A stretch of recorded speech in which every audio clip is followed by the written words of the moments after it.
In politics, in the social sciences, and in our personal lives, the most dangerous abstractions are the ones that we do not ourselves regard as abstract. The most dangerous beliefs are the ones that we're not aware that we ever chose, selected, that we ever began to carry with us. They're the most difficult to put down. Teachers in Japan very often have the experience of asking children to draw a fish. And Japanese school children will take out a red pencil crayon and draw a cube. Their idea of a fish is a little red cube served to them at a restaurant, served to them in the form of sushi, or maybe even prepared for them by their parents this way.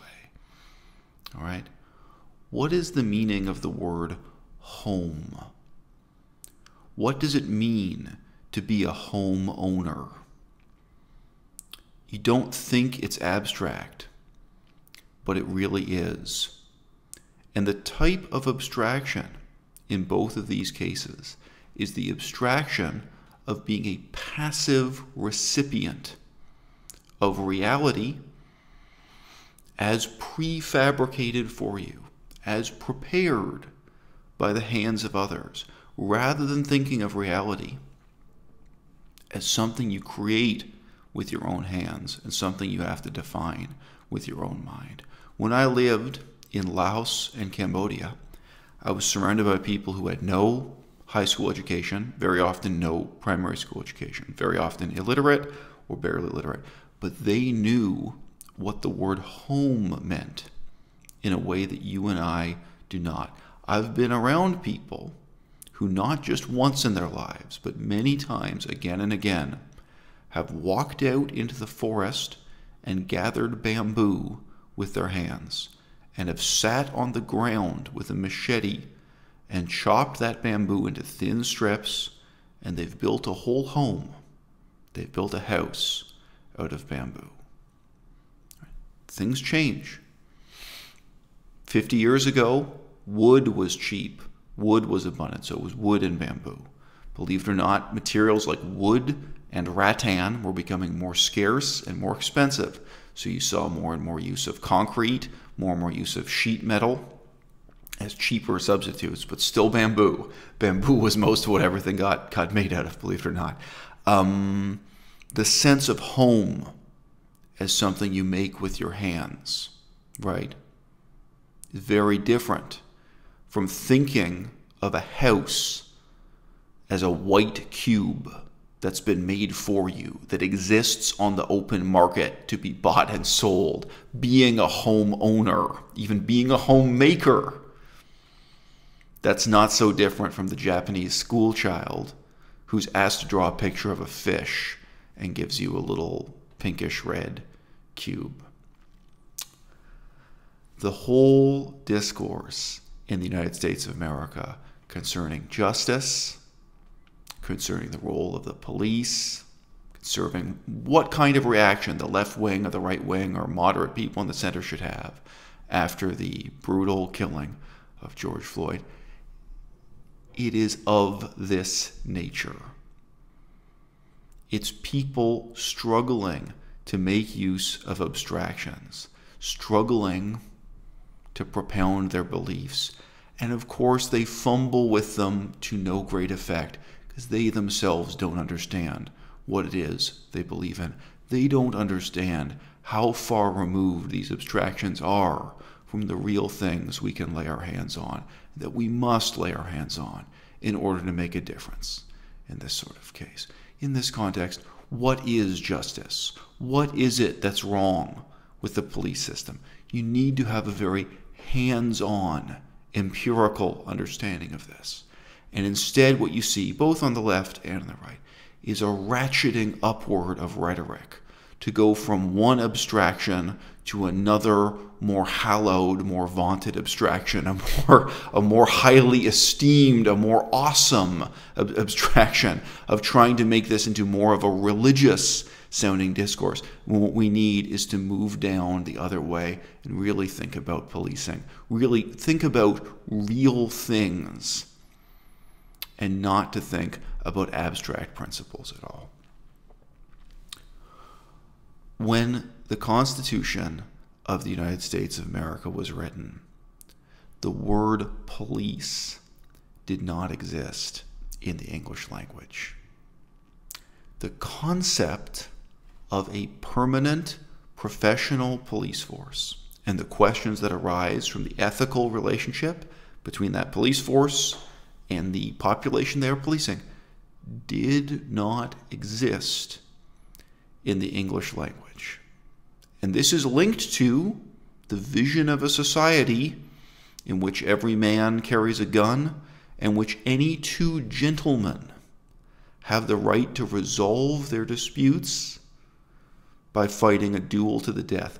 That was the society the framers of the Constitution lived in. They had a very different notion of what it was to do justice that included the right of any gentleman to murder another gentleman over a point of honor. That was doing justice to them. Those were the men who wrote the Constitution of the United States of America. How could you possibly have a well-functioning, working judicial system, police system, on the basis of that Constitution, on the basis of that law? There were many profound questions they did debate, they did think about. They thought a great deal about the relationship between the military and the House of Congress. They made it completely illegal to have a permanent army, such as you now have, in the form of the National Guard, by the way. It's completely unconstitutional, contrary to the Constitution. From memory, it was around 1956. You passed the laws that actually created the National Guard in the form you have now, but it's post-World War II. So they debated and they philosophized a great deal about that and how Congress would control the budget for the military. They didn't want to have a permanent standing army. They were very concerned about the potential for the military to take over the government, for a military dictatorship to replace. There were many things they reflected on. There's a link in the description of this video to an earlier video I made that very, very few people saw. Only about 500 people have seen it today, which is called On the Mediocrity of the American Constitution. I encourage you to click on that link and hear what I had to say, even though it was in a very different context. That really is the same fundamental message that I have to deliver to you now. The question of who or what is a police officer, how should you organize society to deliver justice or to have this permanent role, police officer? Whose idea was it that someone should do this job 12 months a year, 365 days a year? It's a brutalizing, depressing job, isn't it? In the United States of America, is being a police officer a prestigious job? Is it a high-paying job? The police officer who murdered George Floyd had something in common with him. They both had served as a bouncer. They both had served as a security guard at the same nightclub. You know why? Because they were both poor. You can see photographs of that nightclub. I'm not saying this to insult anybody. I would not work as a security guard that night unless I really needed them, unless I was really poor. All right? The police officer who killed George Floyd was poor. George Floyd himself was poor. They were both in the category of men who would work an occasional job as a bouncer, as a security guard at a very shabby, very humble little nightclub to earn extra money. If being a police officer paid as well as being a university professor in the United States of America, do you think that cop would have, in his spare time, been a bouncer, been a security guard at the same nightclub as the man he murdered on the sidewalk that day? It tells you something that's wrong with the whole organization of that society, the whole definition of that career, of that job, the relation between the public and the police. I'm going to tell you about another job that's really denigrating, that really emotionally exhausts people. Taking care of children in a daycare center or in a school. 12 months a year, 365 days a year.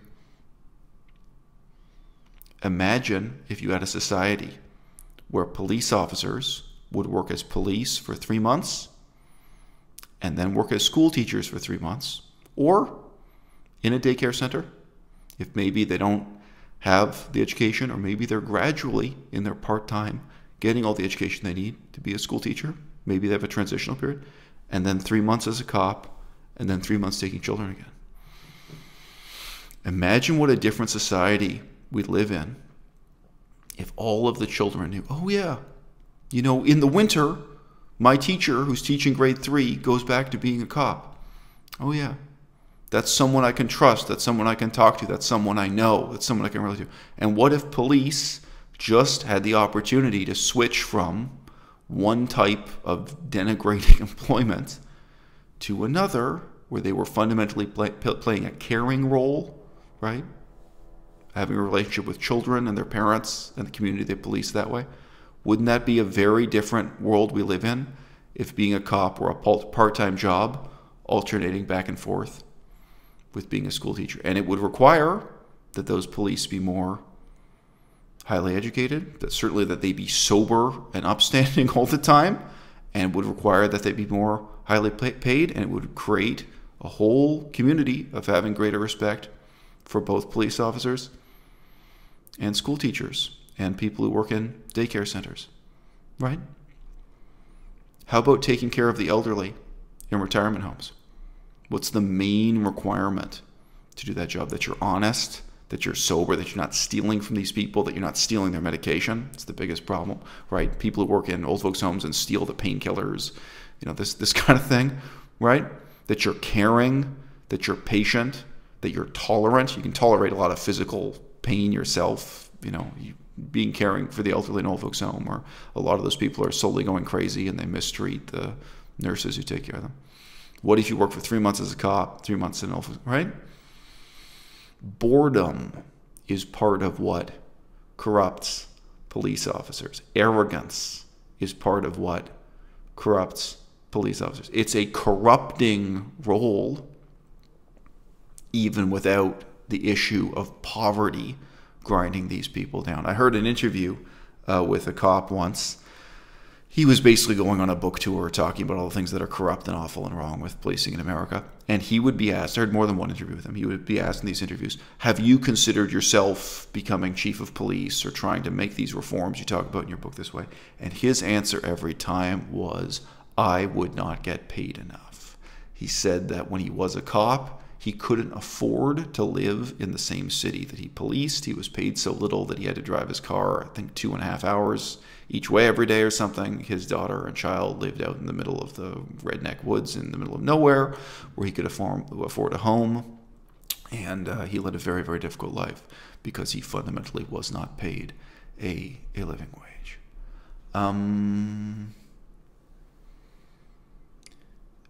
The American Constitution is bad. And the American people take a salutary pride in imagining that they have the greatest constitution in the world, in the greatest country in the world. They lull themselves into a strange sense of self-confidence, a strange sense of fatuous arrogance that makes them blind. It keeps them blind both to what their problems are and to what the solution to their problems are, because they are burdened with a political system that was bad to begin with. And today, more than 200 years later, frankly, it's the laughingstock of the modern Western world. But who among us has the self-confidence to laugh out loud? Who among us can see that the emperor has no clothes? Who among us can let go of these inculcated beliefs, these beliefs we carry with us we don't even know we're carrying? It's the people who can set aside these abstract assumptions and think in a hands-on way about reality, who can think about what is the problem with policing, procedurally, tangibly, with a human face, not in terms of the towering abstractions that the left wing uses, nor the towering abstractions that the right wing uses. But how would we actually organize the police, and how would we have a better society? You need to shift not just from abstract reasoning to empirical reasoning, but you need to shift from the fundamentally childlike passivity of thinking of the world in terms of notions and norms that were prefabricated for you and handed to you. The same way that you think of being a homeowner as really just being inheriting someone else's home, even if you paid money for it, even if you bought it in the open market, where you think of a home and a house as a white cube that exists on a map, as a white square with a triangular roof on it that exists on a page, right? As opposed to thinking through, what would it really mean for me with my own hands to make a home? What does it mean? When you buy a home, you are just buying the work of someone else's hands. Who among us, in that same sense, has the hands-on experience with what it is to make a society, with what it is to make justice with our own hands?